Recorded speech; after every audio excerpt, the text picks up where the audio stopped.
Synopsis: Over the Border, or The Adventures of Footfruit. Footfruit, a healthy, happy man, crosses the border from the wilderness. He is approached by an official who seems to have risen out of the dust at his feet. Far from interrogating Footfruit, the official becomes more and more fascinated by this happy creature and his answers, but he determines all the same to get him into the same mould as everyone else, because they don't like people being different. News spreads about him and more officials arrive. They are all agreed that they must do something about him, i.e., he has the wrong things on, and his nose is wrong, yet he was whistling and humming to himself. Only Footfruit's dog is passable. They cannot understand how he can be so ignorant and yet so happy. Why did he leave his home, they ask. He had, after all, enough food, drink, and laughter. Adventure can be a voice. A voice? Yes. In the night, my dear friends, I have been advised to leave the border and stand upon the margin of civilization. Not only this, he wishes to prove himself to his tribe when he returns to the wasteland. Footfruit can see in the darkness what looks like the outpost of a city. He leaps in the air with excitement. Is it not true that he is near to goodness, beauty, and love? From now on, he must believe all that he reads, sees, or hears. He feels that his conversion is at hand. There is no time to waste. Out strides Footfruit towards the distant city, leaving the officials far behind, including the dog. Advertisements are, from now on, his Bible, and he will believe without question. His religion is materialism.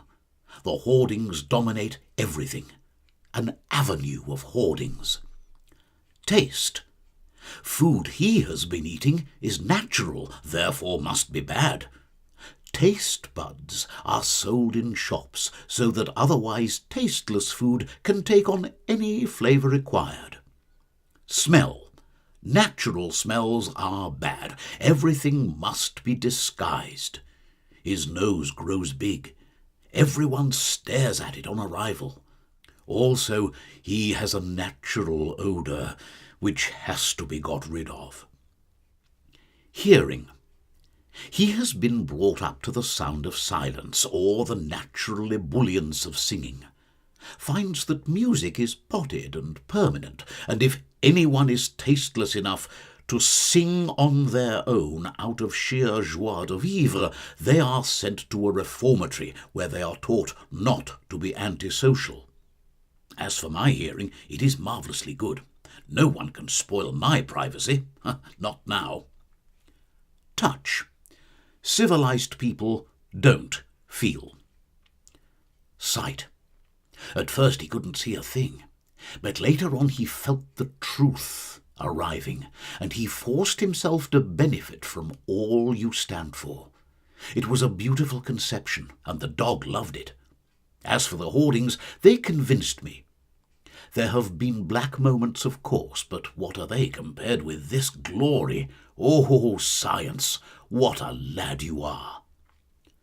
Priests are the salesmen to whom one confesses not owning such and such an article. Absolution is given on the understanding that the penitent will purchase whatever he has confessed to not owning, etc. Footfruit has a very long confession to make. His jaws begin to ache, and his legs grow shorter and shorter with pressure from above, but he knows that there is truth to be apprehended. By the time civilization has done its worst with Footfruit, he wants to go back to the wilderness. He is to be met by a delegation and given a hero's welcome. When they see him, they are shocked at his terrible appearance, but they are told by ambassadors of civilization that he has had a magnificent schooling, and they are delighted with all he has done since he left the wilderness. It takes some time to convince them that what has happened to him is good, but high-pressure talk wears them down, and they come to realize that perhaps after all, Footfruit is lucky, and they decide that they would like to follow in his footsteps.